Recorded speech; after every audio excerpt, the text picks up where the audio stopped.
प्रणाम प्रिय दर्शकों। आज ज्योतिष का 48वां क्लास है। आज हम आप लोगों को चंद्रमा का कुंडली में दूसरे घर में क्या फल होता है इसको बताने वाले हैं। चंद्रमा जब जन्म कुंडली में द्वितीय भाव यानी धन भाव में विराजमान होता है तो जातक को क्या क्या फल देता है यह बताने वाले हैं। जैसे D1 चार्ट में चंद्रमा यदि दूसरे घर में बैठा हुआ है तो पहला फल तो यह मिलता है कि जातक सुखी होता है। ऐसे जातक को पूर्ण सुख मिलता है।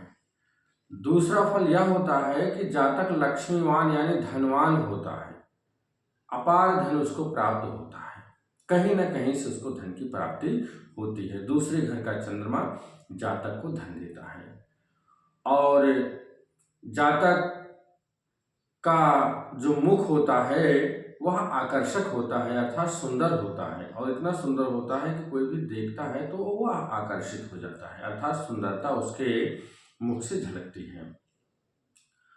और चंद्रमा जैसे घटता बढ़ता है ऐसे उसके जीवन में धन का उतार चढ़ाव भी लगा रहता है। जैसे चंद्रमा प्रथमा को कृष्ण पक्ष में जो है प्रथमा को जो है कुछ बड़ा दिखता है, फिर द्वितीय को उससे छोटा होता है, तृतीय को उससे छोटा होता है, चतुर्थी को उससे छोटा। अर्थात जैसे जैसे चंद्रमा घटता है और शुक्ल पक्ष में जैसे जैसे चंद्रमा बढ़ता है उसी तरह से जातक के जीवन में धन का उतार चढ़ाव लगा रहता है।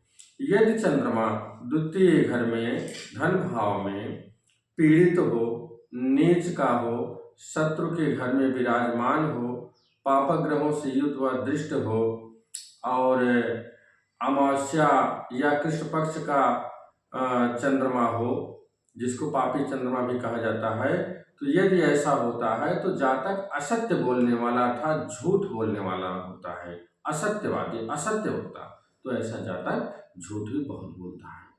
तो चंद्रमा का दूसरे घर में यह फल होता है। तो आज के लिए इतना ही। अब मिलते हैं अगली क्लास में।